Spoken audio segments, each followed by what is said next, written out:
to Dr. WAVIKAR. Thank you, Dr. Arora, for the introduction and giving me this opportunity. And good afternoon, friends.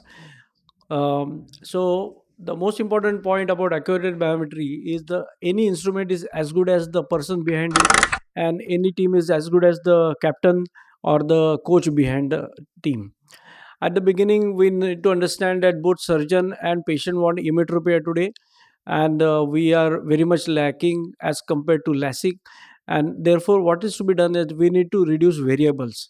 And so, let us divide this lecture into two: the general principles and the specifics. What is the role of the surgeon? He is the guiding start, but not at a distance. Where is the pointer? Yeah, but he's not a from distance. He has to get involved in the process, setting standards, training, and close monitoring of the process, and analyzing the results, and keep abreast of all the latest developments. uh, there are four sources of error: quality of equipment, data acquisition and analysis, calculations, and surgical technique. Now we are going to concentrate on these two only here. Now, going to data acquisition: calibrate. Every day you have to calibrate in the beginning of the day any instrument which you are going to use. And if there is a period of lull, like you are not taken reading for say 1 hour, the instrument has to be calibrated again. Now, for proper technique and training, we have developed such This videos. video demonstrates how to take an image on the Varion image guided system. Patient's name, age, date of birth, and the ID is entered. Before starting taking the reading, make sure that the optical biometry is done. No previous contact method should have been done on the eye. Eye should be non-dilated and no eye drop should have been put in the eye. To start, make sure that the patient's chin is placed deep inside the chin rest and ask the patient to look straight at the red fixation target. At all times, the head of the patient should be straight. The head should never be tilted. If the head is tilted, then the eye image will not be reliable. The canthus should always match the black mark on the sidebar. The forehead should touch the headrest. Ensure that the both eyes are at the same level by moving the joystick from right to left. If they are not, and the patient has to keep on blinking every 5 seconds, and you take the reading before the tear breaks up. So we should know the tear breakup time of a patient. If it is 5 seconds, you better take the reading before that. Then the, this video sorry. demonstrates how to take an image on uh, and we are all aware that whenever we are taught anything, after 1 month out of that we have forgotten one point, and after 6 months we have forgotten everything, and we are back to square one. And therefore it's very important that we keep on this updating or training sessions again and again. Then the next point is validate. uh, on Warren's website, this validation guidelines for each and every instrument is available, are available, and we must go through them, and we should know which reading needs to be checked again and again. Then we come to the checkpoints. Now there are many checkpoints. What is the signal strength? Whether the beam is passing to the macula? What is the standard deviation? Whether there are any exclamation marks, etc. Differs from patient to patient. I'm sorry, the instrument to instrument, and we use IL Master 700. So these are the some of the checkpoints here. Very important that you see this carefully, not just look at the printout. Then attention to details. Okay, I had taken this slide from Dr. Warren's presentation. You can see that there are two dots missing over here. This patient presented with a 1.25 cylinder on keratometry, and he had dryness. When this it was treated, these 2 points, LED points, reappeared, and the patient had zero astigmatism. Then fine tuning or optimization. This is perhaps the most important thing. Whether it is Barrett formula or whatever we are using, we know every day, nowadays, that Barrett is like gold standard, but we still need to optimize to our method. Whatever you do, you have to keep on checking your result post operatively. Understand, exclude those cases where your surgery was not up to the mark, and check post op refraction 1 month after surgery, And for finding, divide the cases into whether it's a one-off case or a series of cases. Then we come to the 10 commandments of keratometry. Topography will have a separate slide.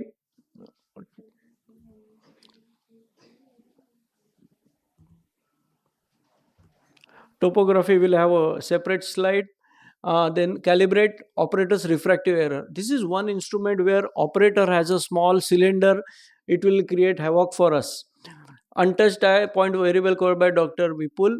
And refractive index of 1.3375. I'll come to these question marks again. And correct technique, we already seen the video. Then we have to use 3 keratometers preferably, and we have to get 3 similar readings on each of the instruments, and then take one of that, and just such 3 readings have to be compared. We need to understand what is static versus dynamic keratometry. Only the manual is the static one and all others are dynamic, and whenever we are having trouble finding how much the cylinder has, best is to fall back on static keratometry. Then validate matching. I'll come to this point in the next slide. And then we have to develop protocol for special situations like one-eyed patient, squint, and MATCAT, etc.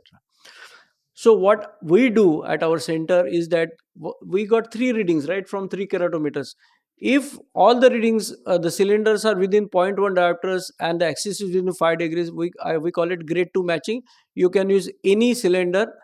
If it is between 0.1 to 0.25 and the axis is between 5 to 10 degrees, then we use Barrett's median K or integrated K, and Barrett will tell us, give us a ready-made solution what case to use. And then if nothing is matching, helter-skelter situation, go for manual keratometry. Topography already explained very well by Dr. previous speaker, so I will not concentrate on that. Only for biometry, these 3 are important. Look at only the center on axial curvature. Look for regularity and astigmatism. So for corneal power, we will take the power from astigmatism. We'll take the power from the keratometer, which has got the smallest circle. That is the most reliable. And for axis, we will take it from topography, and that also 5 millimeter circle. Then axial length, again there are many criteria for validation, and it is very difficult to explain in a single lecture because there are many instruments. So the most important thing is training. This is, for example, an ideal example of how the B scan can be, A scan can be. Then we go to calculations. The first 3 are already been covered by Dr. Rajendra Prasad, so I will directly go to IL formulae. See, there is no point in going into theory of how the IL formulae work. Let us see what are the best practices. So preferably what I do in a normal eye, we use SRKT optimize with Bangkok adjustment and Barrett and Hill RBF, and compare whatever the IL power is. SRKT is good old one, but optimize and Bangkok adjustment, it works really well, except for short eyes. When the axial length is less than 20 millimeters, then I rely on Hoffer Q. And then new formulae are coming. Barrett suit, everybody is aware of. It's the gold standard. And EVO and Kane, these are the very good formulae now. Statistically, EVO is the best. Okay, and better to use 3 formula for comparison, and all of them are freely available. It helps you in fine tuning, especially you are doing multifocal IOL or trifocal IOL. It will use you can use them for monomicrovision. That means you have done one eye, and after 8 days you do refraction. Patient is left with plus 0.5. They name for minus 0.5 in the other eye. That also increases the depth of focus, and patient's complaint actually decrease. So this is the best practice, to use 3 formulae and from different approaches. That means SRKT is versions, and Barrett is like a kind of semi versions, and then artificial intelligence like Hill RBF, or I will replace it with EVO. Then biometry in special situations. Here we have 2 considerations: whether the cornea is normal or abnormal. Normal cornea, long eyes, short eyes. Long eyes, there are 2 problems. Number 1, it has got long vitreous body, so it underestimates the IOL power. Therefore, Bangkok adjustment has to be done.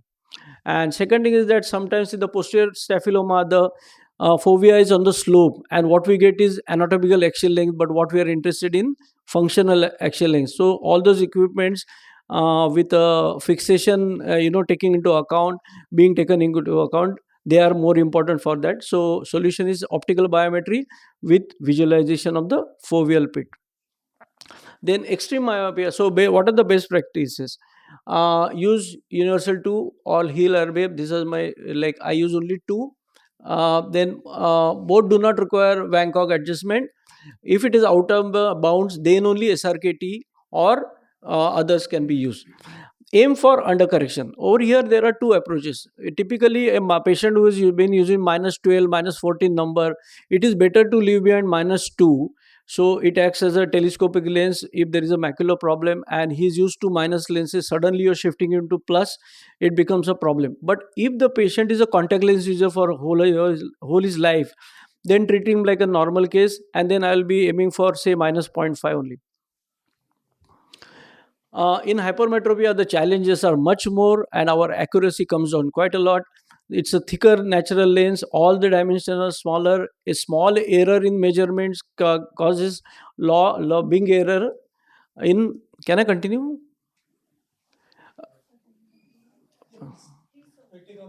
Yeah, I'll finish in 2 minutes. So hypermetropia, the challenges are more, and you see this table will explain to you that entire range EVO is, and Hill, Arbep and Barrett, they are going neck to neck.